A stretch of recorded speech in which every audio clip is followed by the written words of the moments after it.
নমস্কার বন্ধুরা, কেমন আছেন আপনারা? চলে এসেছি আমরা আপনাদের জন্য হিস্ট্রি এভিনিউর আরেকটি নতুন ব্লগ নিয়ে।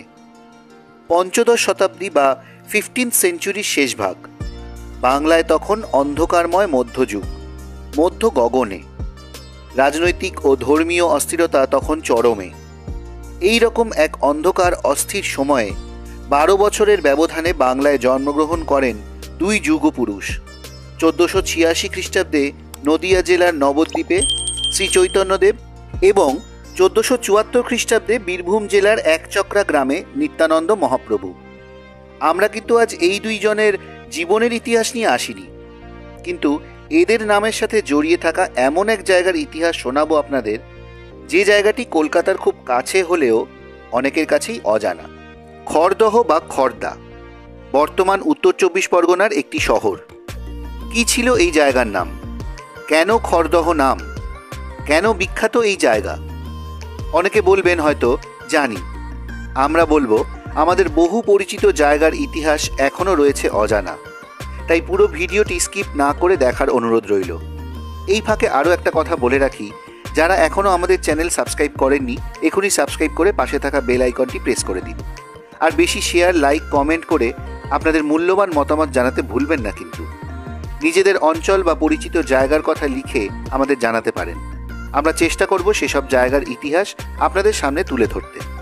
চলুন শুরু করি আজকের ইতিহাসের খোঁজ। আমি সায়ন, আর আমার সাথে আছে পিনাকি। 1495 খ্রিস্টাব্দ। বাংলার রাজধানী গৌড়ের সিংহাসনে সুলতান আলাউদ্দিন হুসেন শাহ। তিনি চেষ্টা করেছিলেন ধর্মীয় গোঁড়ামি মুক্ত রাজ্য গড়তে, কিন্তু তখন শুধু বিধর্মে নয়, হিন্দু ধর্মের মধ্যেই চলছিল শাক্ত শৈব বৈষ্ণবদের দ্বন্দ্ব, উঁচু নিচু জাতির ছুতমার। একদিকে ব্রাহ্মণদের অহংকার, অন্যদিকে নিচু জাতির দুরবস্থা দেখে ব্যাকুল হয়েছিলেন শ্রী চৈতন্য। তাঁর সহজ সরল নামে প্রেমে ভেসে গেলেন ব্রাহ্মণ থেকে চণ্ডাল। নিমাই পণ্ডিতের ভগবত নাম গানে মুগ্ধ হলেন সুলতান হুসেন শাহ। বহুকাল আগের খড়দহ এখন লোকমুখে খড়দা। নাট্যকার ক্ষীরোদপ্রসাদ বিদ্যাবিনোদের জন্মভূমি এবং রবীন্দ্রনাথের স্মৃতিধন্য স্থান। বিপ্রদাস পিপলাইয়ের মনসা বিজয় কাব্য এবং রবীন্দ্রনাথের বেশ কিছু রচনায় পাওয়া যায় খড়দহের উল্লেখ। তবে শ্রীপাঠ খড়দার খ্যাতি প্রধানত শ্রী শ্রী রাধা শ্যামসুন্দর জিউয়ের মন্দিরের জন্যই। এই ঐতিহাসিক রাধা শ্যামসুন্দর বিগ্রহ প্রতিষ্ঠাকে কেন্দ্র করেই ঘটেছিল সেই ধর্ম বিপ্লব। শ্রীরাধা শ্যামসুন্দর জিউয়ের মন্দির স্থানীয় বাসিন্দাদের মুখে হয়ে গিয়েছে শ্যামের বাড়ি। শ্রী শ্যামসুন্দরের মন্দিরের কাছেই কুঞ্জবাটি। মহাপ্রভুর কাছ থেকে সমগ্র বাংলায় হরিনাম প্রচারের দায়িত্ব কাঁধে নিয়ে সূর্যদাস সরখেলের দুই মেয়ে বসুধা ও জাহ্নবাকে বিয়ে করেন নিত্যানন্দ। তারপর কুঞ্জবাটিতেই সংসার। এখানেই ওনার পুত্র বীরভদ্র গোস্বামীর জন্ম। বলা হয় চৈতন্যদেব ও নিত্যানন্দের মৃত্যুর পর বীরভদ্র দৈবাদেশ পান। মালদহের নবাবের রাজপ্রাসাদের তোরণে রয়েছে একটি কালো পাথর। কিংবদন্তি অনুসারে ওই পাথরটিকে রাজা পরীক্ষিত ওই তোরণে স্থাপন করেন। যুধিষ্ঠিরের রাজসূয় যজ্ঞের সময় শ্রীকৃষ্ণ ওই পাথরটির উপর দাঁড়িয়ে যজ্ঞে আগত ব্রাহ্মণদের পা ধুইয়ে দেন। পৌরাণিক গবেষকদের মতে কোষ্ঠী পাথরটি দাপর যুগের অর্থাৎ 3102 খ্রিস্টপূর্বের কিছু আগের।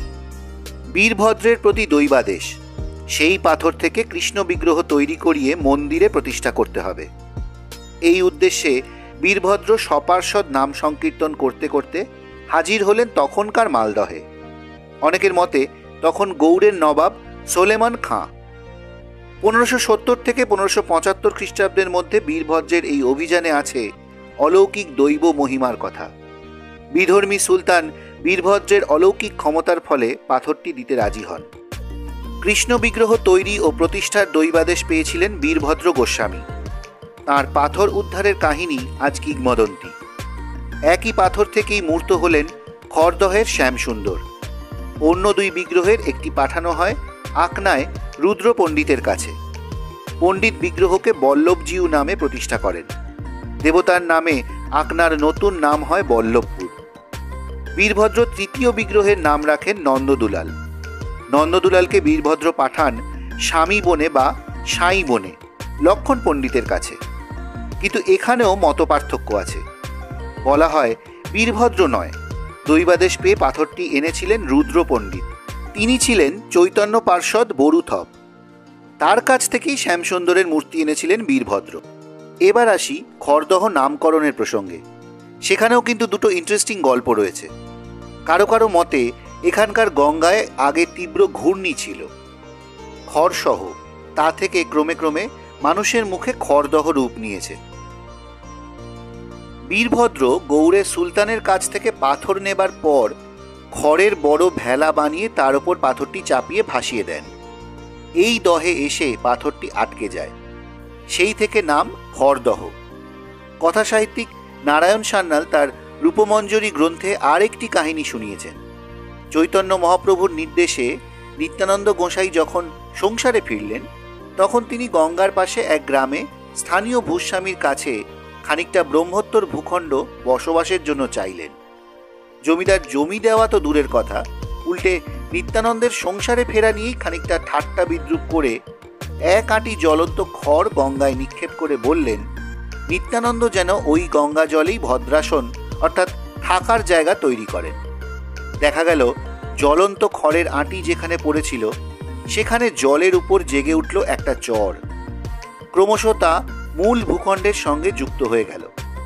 সেখানেই নিত্যানন্দ ঘর বাঁধলেন। কুঞ্জবাটি নামে তা খ্যাত। এখনও এটি খড়দহের এক দর্শনীয় বস্তু। খড়দহের মূল বাসিন্দা ছিলেন জনাইয়ের কামদেব পণ্ডিতের বংশধরেরা। এরা কুলীন মুখোপাধ্যায়। এদেরই একজন নিত্যানন্দকে খড়দহে বাড়ি বানাতে সাহায্য করেন। পণ্ডিতদের মতে 1540 খ্রিস্টাব্দ থেকে 1544 খ্রিস্টাব্দের মধ্যে কোনো এক সময় নিত্যানন্দ প্রভুর মৃত্যু হয়। এবার আসি খড়দহের আধুনিক যুগে। খড়দহের প্রধান উৎসব রাস। উইলিয়াম কেরির ছেলে ফেলিক্স কেরি ও উইলিয়াম ওয়ার্ড জলপথে শ্রীরামপুর থেকে খড়দহে প্রথম আসেন 1801 খ্রিস্টাব্দের 20 নভেম্বর শুক্রবার সন্ধ্যের সময়। তারা দেখলেন খড়দহে গঙ্গা তীরে একটি বিশাল জায়গায় মিষ্টি বিক্রি হচ্ছে, বাচ্চাদের খেলনা বিক্রি হচ্ছে এবং প্রচুর লোক সেলিব্রেট করছে। আসলে শ্রীকৃষ্ণের রাসযাত্রা ও রাসমেলার জন্য লোকের ভিড়। ওয়ার্ড বলেছিলেন যে রাসমেলার অঞ্চলটি like a race course in England. কলকাতার বাবুরা নৌকো বজরায় করে রাসের মেলায় আসতেন, তাই নৌকোয় করে গরুর গাড়ি চেপে বা পায়ে হেঁটে 2-3 দিন আগে খড়দহে পৌঁছতেন। ওই যাত্রীরা এলাকার বাগান বাড়িতে থাকতেন। শ্রীরামপুর, কোন্নগর, রিষড়া অঞ্চল থেকেও মানুষজন ওই সময় এখানে সমবেত হতেন। তখন রাসখোলায় ফেরিঘাট ছিল। রাসখোলা ফেরিঘাটে রাসের কদিন পানসি নৌকো, বাইচ ও অন্যান্য জলযানের ভিড় থাকত। খড়দহের বড়াল বাগানে ঘোরানো মঞ্চ ছিল, সেখানে গানের আসর বসত। মেলায় চীনারা জুয়ার বোর্ড বসাতেন। এলাকার মানুষজন কেনাকাটা করার ও রং তামাশা দেখার জন্য ভিড় জমাতেন।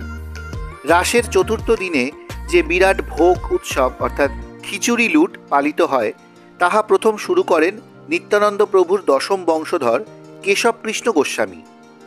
সেকালে খড়দহ শ্রী শ্রী রাধা শ্যামসুন্দরের ফুলদোলও ছিল বিখ্যাত। 1863 সালে ফুলদোল উপলক্ষে শিয়ালদহ স্টেশন থেকে প্রায় 10,000 যাত্রী সোদপুর স্টেশনে এসেছিল।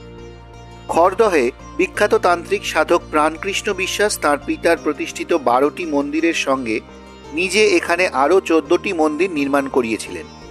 তিনি 80,000 শালগ্রাম শিলা ও 20,000 বানলিঙ্গ শিবের একটি রত্নবেদী প্রতিষ্ঠা করতে চেয়েছিলেন। তাঁর অকাল প্রয়াণের পর থেকে এখনও জরাজীর্ণ অট্টালিকার অন্ধকার কক্ষে এই হাজার হাজার শিলামূর্তি ছোট জৈন মূর্তির সাথে পূজিত হয়। তিনি জীবদ্দশায় প্রাণতোষিনী তন্ত্র, বৈষ্ণবামৃত, বিষ্ণু কৌমুদী, শব্দ কৌমুদী, ত্রিয়াম্বুধি প্রভৃতি গ্রন্থ সংকলন করে বিনামূল্যে জনসাধারণের কাছে বিতরণ করেছিলেন। রাজনৈতিক মেরুকরণের যুগে অন্ধকারাচ্ছন্ন মধ্যযুগও কিন্তু শিক্ষা দিয়ে গেছে বিধর্মী সুলতানের প্রাসাদ তোরণ থেকে আনা পাথর দিয়ে শ্রীকৃষ্ণের বিগ্রহ তৈরি হতে পারে। এর থেকেই বোঝা যায় পরমেশ্বর কোনো ভেদাভেদ মানেন না, শুধু আমরাই ধর্মের নামে একে অপরের সাথে লড়ে মরি, বা বলা যায় আমাদের লড়িয়ে দেওয়া হয়। মধ্যযুগের ঐতিহ্যময় খড়দহ আজ শুধুমাত্র এক নাম না জানা শহরতলি হয়ে রয়ে গেছে।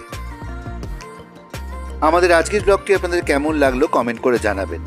যদি ভালো লাগে একটা লাইক করে দেবেন, আর আমাদের চ্যানেল হিস্ট্রি এভিনিউকে অবশ্যই সাবস্ক্রাইব করে পাশে থাকা বেল আইকনটি প্রেস করে দেবেন। আর হ্যাঁ, আমাদের এই ভ্লগগুলো বেশি করে শেয়ার করবেন, যাতে এরকম ধরনের ইতিহাস আমরা আপনাদের সামনে আরও বেশি করে নিয়ে আসতে পারি। দেখা হচ্ছে খুব শীঘ্রই পরবর্তী ভ্লগে, নতুন কোনো জায়গায় নতুন কোনো ইতিহাসের খোঁজে। সবাই ভালো থাকবেন, সুস্থ থাকবেন।